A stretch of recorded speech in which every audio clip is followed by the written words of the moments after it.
Hello students, I am Ritika Sharma, your English teacher, and today we are going to start Poetry 1, which name is The Road Not Taken by Robert Frost. So student, before moving on the chapter or before moving on the title of this poetry, I just want to tell you about the author, the poet of this poetry, of this poem. So it's Robert Frost is the poet of this poetry. It is written by Robert Frost, and Robert Frost was an American poet and he was very famous at that time, alright, and his poetry was very simple but insightfully about common ordinary experiences. Robert Frost की जो writings है, उनकी जो poetries है, that is really common, that is really ordinary. बहुत ही simple languages होती है उनकी, इतनी सिंपल लैंग्वेजेस होती है कि हम बहुत ही ईजीली उनको समझ सकते हैं. बट इंसाइटफुली उनकी जो पोइट्रीज होती हैं, that is so insightfully, that has really a very deeper meaning. बहुत ही ज़्यादा डीपर मीनिंग होता है उनका, बहुत ही ज़्यादा लाइक हम लोग को उनको वर्ड्स पे नहीं, वर्ड्स के अलावा हम उनके मीनिंग्स को समझे तो ज़्यादा अच्छे से हमको पोइट्री क्लियर होती है, क्लैरिफाई होती है. About common ordinary experiences. See, हमारी लाइफ में जितने भी कॉमन, जितने भी ऑर्डिनरी एक्सपीरियंसेस होते हैं, जितने भी चैलेंजेस आते हैं, जो भी हमको फेस करना पड़ता है, जो भी जैसे जैसे हम ग्रो अप होते हैं, हमारी लाइफ में बहुत सारे तरह तरह के चैलेंजेस आते हैं, तरह तरह के फेसेस हमको फेस करने पड़ते हैं. तो उन्हीं फेसेस के बारे में, उन्हीं चैलेंजेस के बारे में, उन्हीं रियलिटी के बारे में रॉबर्ट फ्रॉस्ट अपनी पोइट्रीज में लिखते हैं. मतलब कि इनकी जो पोइट्री होती है वो रियलिस्टिक होती है. It is totally based on realistic. So this is very well known poem. Well known means बहुत ही ज़्यादा जानी मानी, बहुत ही ज़्यादा फेमस पोइट्री है ये. सो first of all, now we should get the meaning of the poem, The Road Not Taken. Now, what is the meaning? What is the deeper meaning of this title, The Road Not Taken?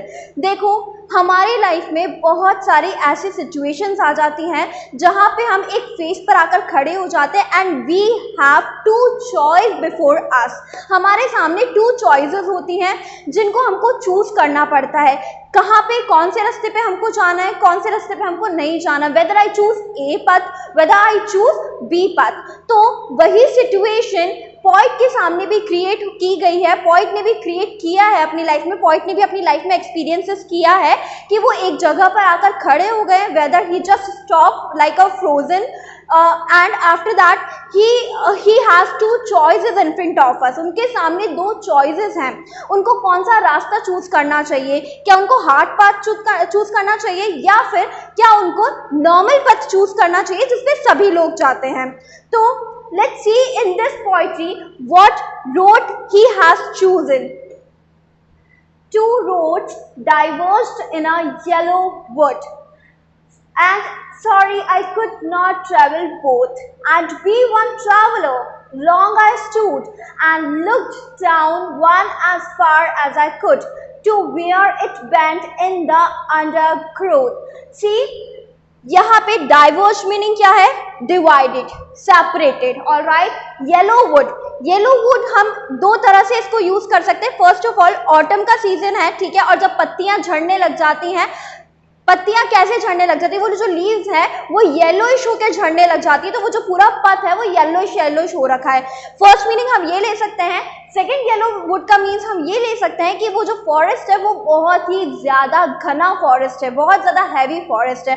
Would means सबको पता है, it means forest. तो yellow का मतलब मैंने आपको दो तरह का बता दिया. फर्स्ट इज क्या, जब वो पत्तियां जो है झड़ने लग जाती है, गिरने लग जाती है, when the leaves started falling down, उनका जो कलर होता है they were yellowish colour and the path was full of yellow leaves. May be ये मीनिंग हो सकता है. सेकेंड मीनिंग इसका ये हो सकता है कि जो वुड है वो बहुत ही ज़्यादा घना है, बहुत घना जंगल है.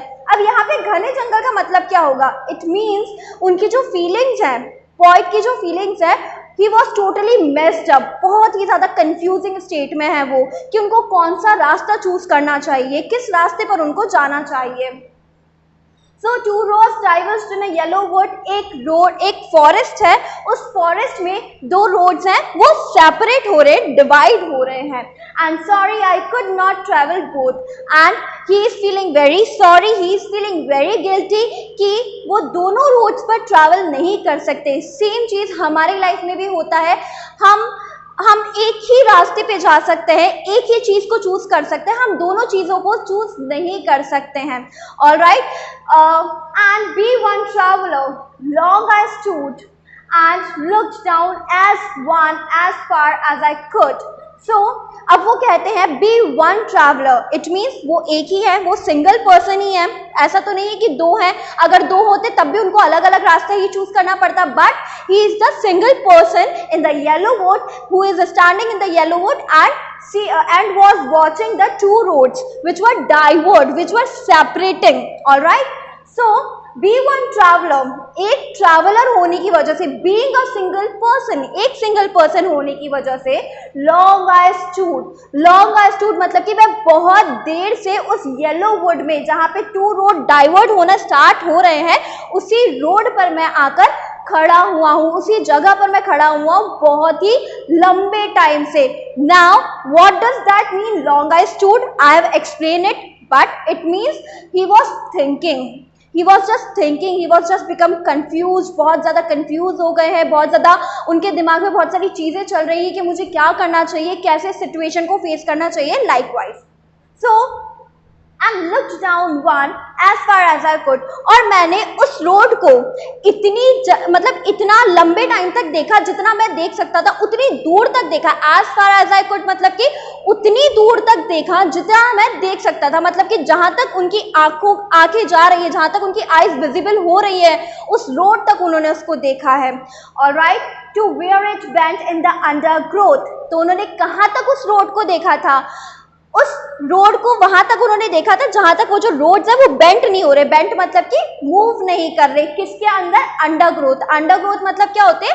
जैसे आप जंगल वगैरह के साइड पर गए हो तो आपने देखा होगा जो ट्रीज होते हैं, ट्रीज के आसपास छोटी छोटी बुशेस होती हैं, जंगली झाड़ियां होती है.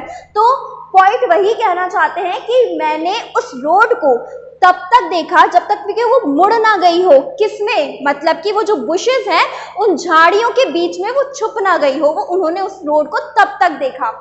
Alright, then took the other just as fair and having perhaps the better claim.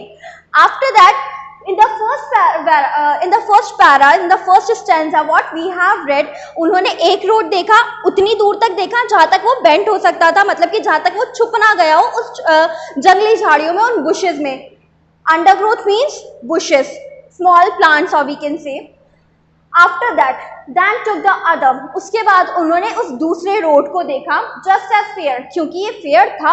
Obviously अगर वो एक चीज को देखना है तो दूसरी चीज को देखना भी जायज था, बहुत ही ज्यादा इंपॉर्टेंट था.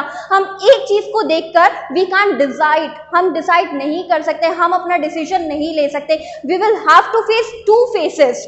Alright, so yeah, and having perhaps the better claim, and now maybe he is thinking genuinely. now he is thinking he have like उनके पास अब थोड़े better claims आ रहे हैं, थोड़े better opinions आ रहे हैं. जब उन्होंने दोनों चीज़ों को like comparison किया, दोनों roads को comparison किया, तो उनके पास better claims आ रहे हैं, better opinions आ रहे हैं. because it was grassy and wanted wear, क्योंकि वो जो दूसरा रोड था जो उन्होंने देखा था. See, first of all, in the stanza A, we will talk about path number A, okay? And in the stanza number 2, we will talk about path number B. All right? So yeah. So, because it was grassy and wanted wear. अब उन्होंने वो जो B वाला जो road है उसको इसलिए देखा क्योंकि वो फेयर था. फर्स्ट ऑफ ऑल क्योंकि हम डिसीजन नहीं ले सकते अगर हम दोनों को कंपैरिजन ना करें तो. सेकेंड थिंग ये कि वो बहुत ज़्यादा ग्रासी था. और वांटेड वेयर का मतलब होता है बहुत ही, जिस रास्ते पे बहुत कम लोग गए हों. ठीक है, सुनसान सा, जिसे हम बोलते हैं ना सुनसान सा रास्ता, जिस रास्ते पे बहुत कम लोग गए हों. ठीक है, अब because it was grassy and wanted wear, I have tell you about the actual meaning of it. ठीक है, but now what is the deeper meaning of it? देखो ग्रासी रोड कौन सा होता है, ग्रासी रोड वो होता है जहाँ पे मतलब बहुत ही कम लोग जाते हों, ठीक है, जहाँ पे हरी हरी सी घास होती है, उसका मतलब क्या होता है, जहाँ पे बहुत लोग कम गए हों, ठीक है। एंड वांटेड वेयर की मतलब सुनसान सा रास्ता है, इट मीन्स दैट कि ये जो पाथ नंबर बी है वो बहुत ही ज़्यादा हार्ड है, जिसपे बहुत कम लोग चल पाते हैं, ठीक है। ऐसा होता है ना कि कोई इंसान जो है वो आईएएस की प्रिपरेशन करता है और कोई इंसान जो है वो किसी और कॉम्पिटिटिव एग्जाम की प्रिपरेशन करता है, बट आईएएस एग्जाम की प्रिपरेशन करने वाले बहुत कम लोग जाते हैं, क्योंकि इट इज़ सो डिफिकल्ट, और जो अदर कॉम्पिटिटिव एग्जाम होते हैं उनको बहुत सारे लोग लाइक पास करने की सोचते हैं, बिकॉज बहुत ज़्यादा ईजी हो जाता है वो rather than IAS examination. So thou as for that passing there had warned them really about the same. Now he is saying कि अब मैंने उस पथ को देखा and he was just thinking कि अगर मैं इस पथ पे जाता हूँ, ये बहुत ही ज़्यादा डिफिकल्ट रास्ता है, बहुत ही ज़्यादा यहाँ पे चलना बहुत ही ज़्यादा डिफिकल्ट है, बट फिर भी he was thinking कि मुझे जाना चाहिए उस रास्ते पे।